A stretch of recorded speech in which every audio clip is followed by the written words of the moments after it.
Lundi 23 mars, les amis, salut à tous. Je suis très heureux de vous retrouver pour démarrer ensemble déjà la 13e semaine de l'année. J'espère que vous avez passé un bon week-end et que vous êtes prêts parce qu'aujourd'hui, une nouvelle fois, édition XXL. Il est 16h ici, heure française. C'est donc l'heure de votre Ruiz Club, votre revue de presse internationale pour parler football ensemble et ce gratuitement, vous le savez, grâce à toutes les plateformes TV5 Monde et l'application TV5 Monde Plus. On va aller absolument partout une nouvelle fois. En toile de fond, la bataille en Espagne pour la Liga entre le Barça d'Araujo et le Real de Vinicius, auteur d'un doublé. On ira en Angleterre où Pep Guardiola a enfin battu Mikel Arteta et restez bien jusqu'au terme de cette édition parce qu'en Italie, les amis, la bataille pour le titre, la bataille pour les places Ligue des Champions et un gros mercato. Restez bien jusqu'au bout. Allez, on est parti. Soyez bien présents sur les différents chats de YouTube et de Facebook. Je vous lis bien évidemment très attentivement. L'Espagne, la presse catalane avec le Mundo Deportivo Sport et donc Monsieur Araujo, le capitaine pour des Catalans imparables. On ne les arrête plus et notamment à domicile. On va en parler, mais que ce fut dur. Face au Rayo Vallecano, victoire 1-0. Il leur avait tenu tête déjà au match aller, un but partout. Souvenez-vous, avec un but des Catalans au bout du bout. Eh bien, cette fois, les Madrilènes ont tenu bon, sauf qu'il y avait en face deux hommes, Araujo et surtout un super Garcia dans les buts, les amis. 3 points en or dans cette bataille pour le titre. Et quand je vous parlais du gardien, regardez dans les colonnes, page intérieure du Mundo Deportivo, sous les plumes de Cap.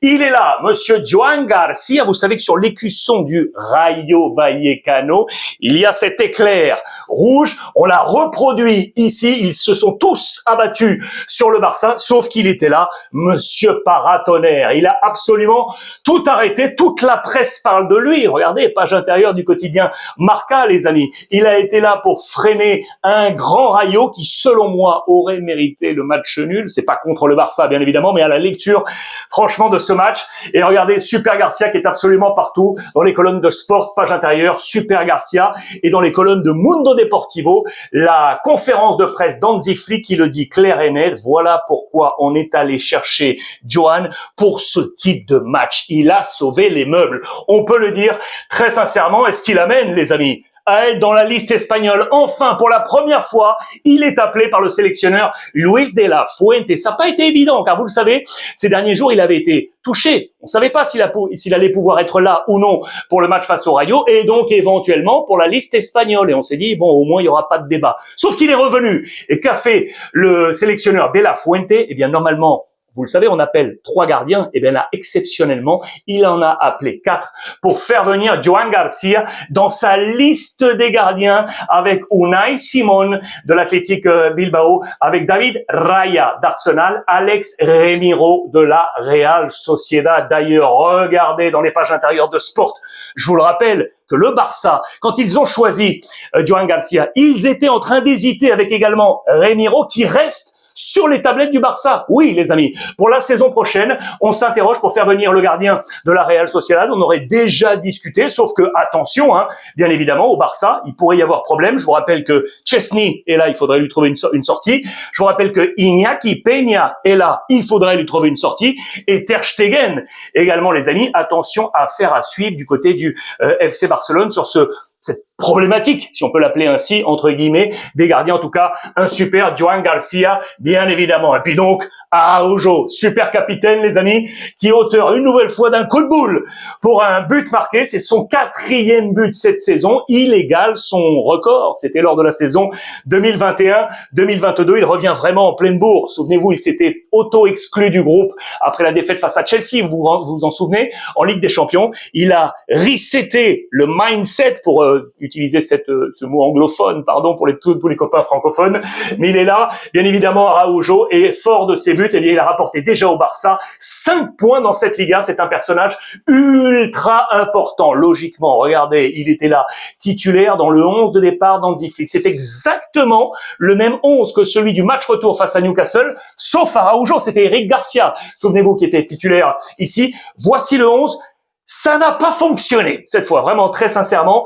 Je les ai trouvés fatigués. C'est peut-être effectivement l'accumulation des matchs du côté du Barça. Cette trêve internationale va tomber au meilleur moment pour reposer ce qu'on peut, parce qu'il y a beaucoup d'internationaux dans ce groupe catalan. Regardez, voici comment le Barça a terminé ce match avec des changements.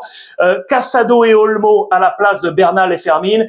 Ils sont passés un peu au travers, hein. Ça n'a pas été du niveau des deux titulaires. Ferran non plus, avec Lewandowski qui est une nouvelle fois, mais un peu passé à côté, même s'il avait remarqué, vous le savez, face à Newcastle. Pour moi, les entrants, celui qui a réussi son opération, c'est Rashford, une nouvelle fois, qui a franchement été assez cohérent suite à son entrée. Voici les notes, d'ailleurs, regardez par rapport à ce que je vous ai dit.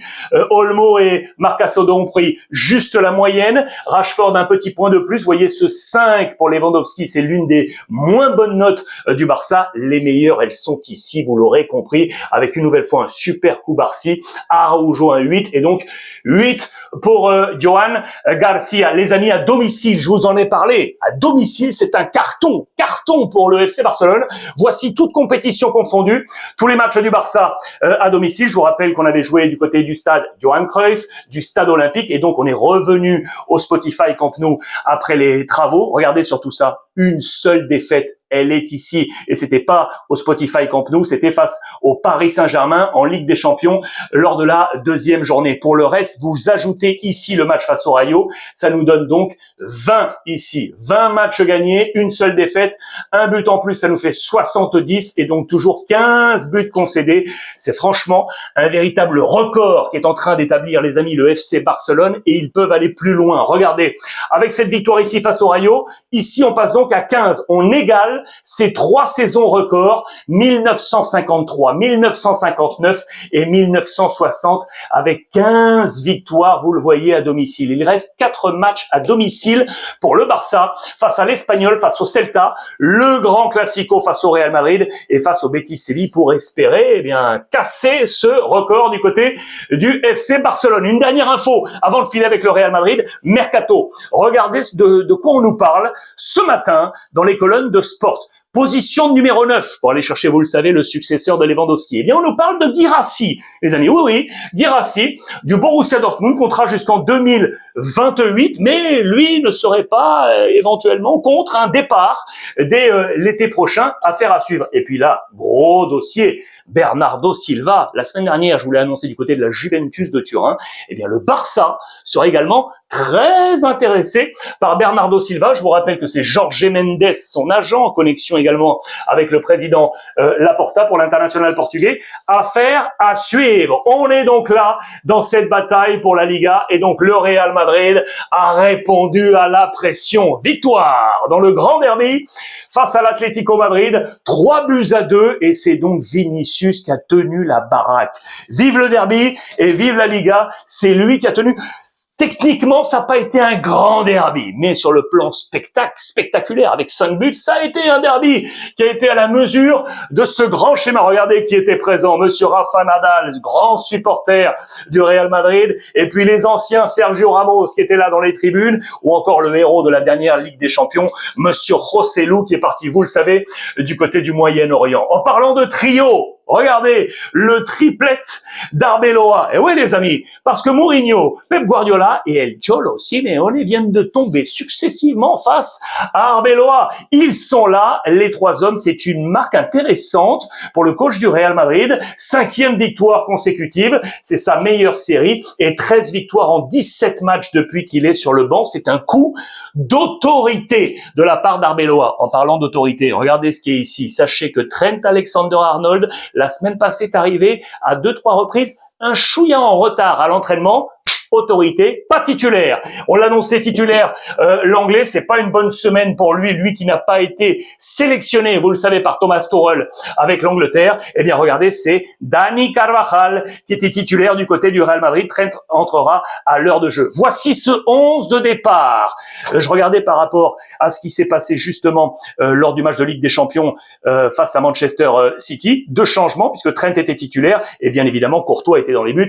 Lunin prend la place. Il a été été bon, Lunin, une nouvelle fois. Pas forcément dans ce match, mais il a été bon, vous le savez, dans ce match de Ligue des Champions. Alors, comment ça s'est passé du côté du Real Madrid? Regardez avec les premiers changements. Mbappé qui va remplacer Thiago et donc Trent qui va remplacer Carvajal. Deuxième fenêtre ici avec Brahim remplacé par Camavinga, Güler remplacé par Bellingham et la troisième et dernière fenêtre, Vinicius, auteur du doublé, remplacé par Carreras en toute fin de match pour serrer les rangs. Pourquoi? Parce que regardez, Valverde, les amis, a été exclu à la 77e minute. Exclusion directe. Ça a apporté polémique du côté du Real Madrid. Regardez ce carton rouge ici par derrière. Très sincèrement, je pense qu'il y a rouge, parce qu'il faut aller aussi sanctionner ce type de geste. Mais c'était vraiment litigieux. On pouvait mettre jaune également, puisque c'était sa première grosse faute, entre guillemets, dans ce match à Valverde. Et ça nous a amené en projection à cet autre rouge qu'il avait pris dans sa carrière avec le Real Madrid. Souvenez-vous, c'était il y a 6 ans, le 12 janvier 2020, la grande finale de Supercoupe d'Espagne face à l'Atlético Madrid, justement. Est-ce que vous vous souvenez de ce rush de Morata qui allait marquer en toute fin de match et Valverde est revenu comme une balle par derrière pour le faucher? Là, il y avait bien rouge. Il a été exclu, il a été vu comme un héros par le Real Madrid, par les supporters du Real Madrid, car ça a amené le Real ensuite à la séance de tir au but où le Real s'est imposé pour remporter cette Supercoupe d'Espagne. Valverde exclu donc dans ce match. Il sera suspendu pour la prochaine rencontre. Arbeloa n'a pas vu, lui, ce carton rouge. Quant à El Cholo Simeone, il a vu d'autres choses, bien évidemment, parce qu'on pouvait avoir un penalty pour l'Atlético Madrid sur Llorente, ici avec un tacle notamment de Dani Carvajal. Le tacle est intervenu après la frappe de Llorente. Il y a eu des discussions également polémiques autour de cette décision arbitrale du côté de l'Atlético Madrid. D'ailleurs, les amis, regardez, le positif, Lookman, qui a encore marqué, très sincèrement, l'ancien de l'Atalanta, vraiment est très bien incorporé dans le groupe del Cholo Simeone. Un peu moins pour le Normand, le franco-espagnol, qui était titulaire dans ce match, qui a dû céder sa place à la mi-temps remplacé par Jiménez, qui n'a pas été bon avec des cadeaux offerts. Jiménez, je pense que ce sont vraiment ses derniers temps du côté de l'Atlético Madrid. Et la dernière information, c'est que Cardoso et Llorente, les deux meilleurs hommes de l'Atlético avec Antoine Griezmann, ont vu le carton jaune. Ils seront donc suspendus pour le prochain match. C'est face au Barça en championnat. J'y vois un mal pour un bien, c'est qu'au moins ils seront reposés pour être à 100% pour le match d'après. De nouveau le Barça, vous le savez, en Ligue des Champions. Intéressant pour El Cholo Simeone. De l'autre côté, bien, Vinicius, les amis, a été énormissime. 10e but sur les 11 derniers matchs. 10e but sur les 11 derniers matchs. Avec ce doublé-là, comme il l'avait fait face à Manchester City ou doublé face à la Real Sociedad. Vinicius est énormissime en ce moment. La chronique dans les colonnes de Marca. Impossible de voir Florentino Pérez éventuellement penser à s'en débarrasser, entre guillemets, de Vinicius, vous le savez. Ça avait été un thème de débat. En tout cas, dans le 11 type de Marca cette semaine, eh bien, il est là, Vinicius, vous le voyez, un autre madrilène, Fran Garcia, qui a, c'est vrai, été très bon sur le côté gauche. Il y a deux Catalans, Joan Garcia et Araujo, je viens de vous en parler. Le classement des buteurs n'a pas changé, avec 23 buts pour Kylian Mbappé, qui 42 jours après aurait peut-être pu être titulaire dans ce match. Il est entré en jeu, vous l'aurez compris, il n'a pas marqué. Son dernier but remonte à début février. Pour autant, les poursuivants ne le rattrapent pas pour le moment avec Muriqi, Lamine Yamal, Budimir, Ferran, Oyarzabal ou encore Rafinha, les amis. Pep Guardiola, ça y est, Pep a enfin battu Mikel Arteta. Bon, alors c'est vrai qu'en championnat, la distance est toujours là, mais c'était la finale de la Carabao Cup.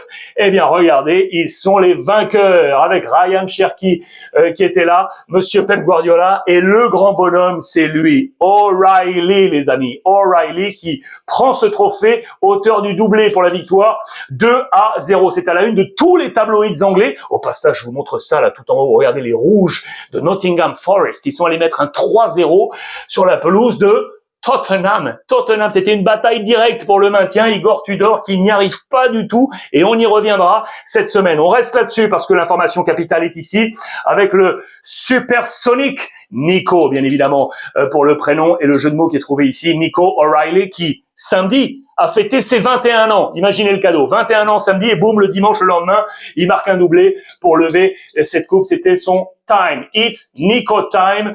Vous l'aurez compris, 2018. Si je vous dis 2018, les amis, Pep Guardiola avait remporté sa première EFL Cup en 2018. Face à qui?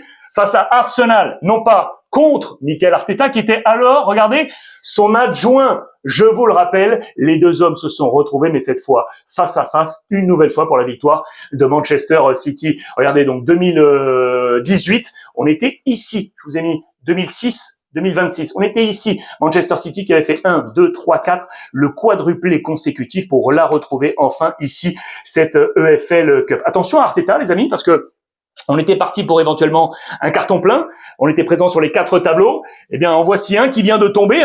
Les 4 premières saisons, les 5 premières saisons d'Arteta à Arsenal, aucun titre remporté sur ces 4. Il était une nouvelle fois en course pour les 4. Le premier vient de tomber. Prochain, FA Cup, la Champions League bien évidemment, et la Premier League. Celle-ci, je le pense, devrait être acquise, affaire à suivre. Mais attention pour Mikel Arteta. Pep Guardiola, en attendant, les amis, c'était son 40e titre. 40e titre, que ce soit avec le Barça, regardez, ici en bleu, le Bayern en rouge, et donc Manchester City, avec parmi ses 40 titres, eh bien, 3 Ligues des Champions, celle avec le Barça ici en 2009, puis en 2011, et celle avec Manchester City en 2023. Comme promis, je vous emmène en Italie. La bataille pour le titre, les amis, eh bien, elle est relancée. Oui, elle est relancée. On pensait voir l'Inter filer vers ce titre de champion. Eh bien, regardez l'attitude de Nico Barella. Elle veut tout dire. Match nul de l'Inter, alors que les poursuivants, Milan et le Napoli,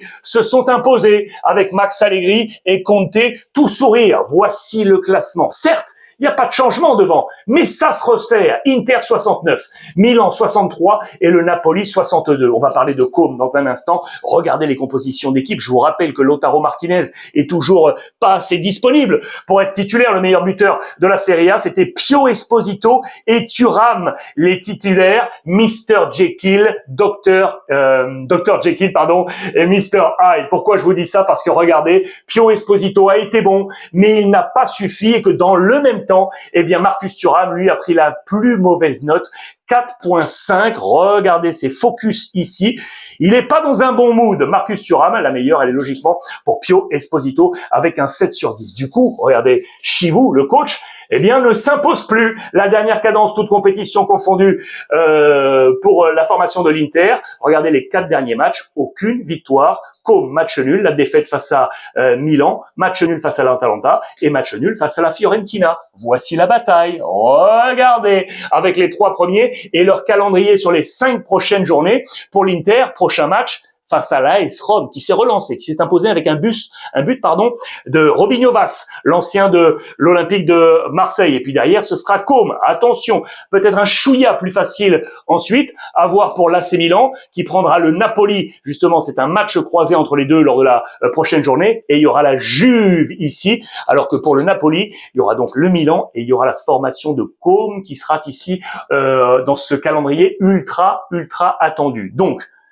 pas de sourire pour l'Inter, on l'aura compris. Sourire, vous l'aurez compris, pour Milan et pour le Napoli. Les deux coachs sont ici. On attend donc impatiemment de voir le calendrier arriver. Trêve internationale avec notamment un super Rabiot et un super McTominay. En parlant de trêve internationale, d'ailleurs, je vous montre ça rapidement pour vous dire que de chaque côté, Milan et le Napoli, regardez, 3 x 4, 12 plus 1, 13 avec Modric. 3 x 4, 12 plus 1, 13 avec De Bruyne. 13 internationaux de chaque côté. C'est pas rien quand même pour ces deux formations, et notamment avec les Français Mike Maignan qui est ici, et donc Adrien Rabiot. À noter que Modric sera avec les Croates face à la Colombie et le Brésil, les mêmes adversaires que l'équipe de France. De Bruyne le Belge avec Lukaku sous les ordres de Rudy Garcia avec la Belgique. Bataille également pour la Ligue des Champions, je vous l'ai dit, avec un super Comme. Regardez la patte Cesc Fabregas, les amis. Regardez Comme, absolument incroyable, qui est à la 4e place, Ligue des Champions, poursuivi par la Juve et par l'AS Rome. J'adore cette équipe de Comme, les amis, très sincèrement. Il y a un parfum français avec Butez dans les buts, avec D'Acunha, le franco-portugais, et je pense évidemment à l'ancien lyonnais, Maxence Cacré, qui est également ici, Nico Paz, superbe, l'ancien du Real Madrid, que le Real aimerait faire revenir. Le père Fabregas, les amis, ça fait 2 ans qu'il est là. Regardez, 68 matchs, 29 victoires, 19 19 matchs nuls, 20 défaites, moyenne de 1,56. Ce qui est en train de réussir Côme est absolument prodigieux. La Juve va-t-elle réussir à rattraper? Parce que la Juve doit impérativement prendre cette 4e place, synonyme de Ligue des Champions. Vous le savez, cette semaine, en tout cas avant Pâques, on veut prolonger Spalletti, les amis. En tout cas, le boss Damien Comolli, le français, l'ancien boss de Toulouse, veut conclure cet accord. Je vous rappelle qu'on est en pleine discussion, à la fois pour le coach, mais également pour les joueurs. Sortie annoncée de Openda et de Jonathan David, ou l'un des deux. Arrivée annoncée de Randal Colomani, de Goretzka, et on parlera également des gardiens. Dans la Gazzetta dello Sport, c'est exactement le même thème, vous le voyez. On peut peut-être poser une question sur l'avenir de Spalletti, oui ou non? Est-ce qu'on le garde? Du côté de la Juventus, tous les feux semblent au vert, hein, bien évidemment, pour le garder. Là où on s'interroge davantage, c'est sur les acquisitions, sur le mercato passé de la Juventus de Turin. Il y a quelques doutes qui sont émis. Regardez d'ailleurs les chiffres concernant Spalletti, ils sont plutôt bons. Quand il est arrivé, il a pris la Juve à la 7e place. Depuis, avec lui, 39 points, il est remonté à la 5e place. Mais il y a toujours la même distance avec le 4e. Alors ici, il y avait 3 points avec l'AC Milan. Et puis ici, regardez, on est toujours à 3 points avec Côme. Il faut absolument rattraper ce 4e. Voici le bilan de Spalletti pour l'instant. Comparaison avec Igor Tudor et Thiago Motta, les prédécesseurs. Eh bien, c'est mieux pour Spalletti. 1,86 par match, 1,76 pour Tudor, 1,79 pour Thiago Motta. On enverrait donc la culpabilité sur le mercato, sur les recrues du côté de la Juventus de Turin. Plusieurs noms, regardez, sont pointés. On pense à Bremer, Kefren Thuram, Cambiasso, Miretti ou encore Hadzic. Regardez ce tableau ici qui est assez intéressant. C'est la somme gaspillée par la Juventus de Turin depuis le dernier Scudetto sur toutes les dernières années. La somme totale pour la rentabilité, 875 millions, les amis. 875 millions depuis le dernier Scudetto. 1, 2, 3, 4, 5, 6 saisons. Regardez exactement combien la Juve a lâché, notamment ici, il y a 2 ans. 250 millions avec en tête de gondole Coupe Miners. Cette année, 125 avec tout en haut Openda, 46 millions. Là, on avait réussi une année, regardez, assez creuse sur le plan des dépenses. 12 millions pour Wea pour un total à 17. 22-23, c'était Bremer, le top mercato pour un total à 96. Vlahovic, 2021, 85 millions, 183 au total. Et Arthur, souvenez-vous, en 2020, 80 millions pour un total à 204 millions d'euros. On attend une réaction de la Juve et on attend la prolongation de Spalletti. Voilà les amis pour ce point complet en ce lundi. C'était un peu costaud. Il fallait être là, mais je voulais vous montrer encore une dernière image. Regardez parce que j'ai vraiment adoré ça. C'était dans le cadre du match du Barça. Vous le savez, en Liga, on est en pleine opération rétro, c'est-à-dire qu'on fait revivre les anciens maillots de la Liga. Côté catalan, eh bien regardez qui a été mis à l'honneur, le célèbre numéro 10,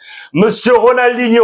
On a remis son maillot. Tous les joueurs du Barça, en venant voir la pelouse avant le match, portaient ce superbe maillot de Ronaldinho. J'ai adoré cette photo. Andrés Iniesta était là présent dans les tribunes. Voilà les amis pour ce point complet en ce lundi. Un chouïa fatigué aujourd'hui. Je vais tenter de me reposer au max pour être en pleine forme demain, mardi. Envoyez-moi tous vos commentaires. Merci d'avoir été une nouvelle fois présent sur les chats, que ce soit sur Facebook et YouTube. Abonnez-vous à toutes les plateformes de TV5 Monde et allez télécharger l'application TV5 Monde Plus. Je vous suis attentivement. Bonne journée, bon après-midi et profitez des vôtres. Je vous embrasse.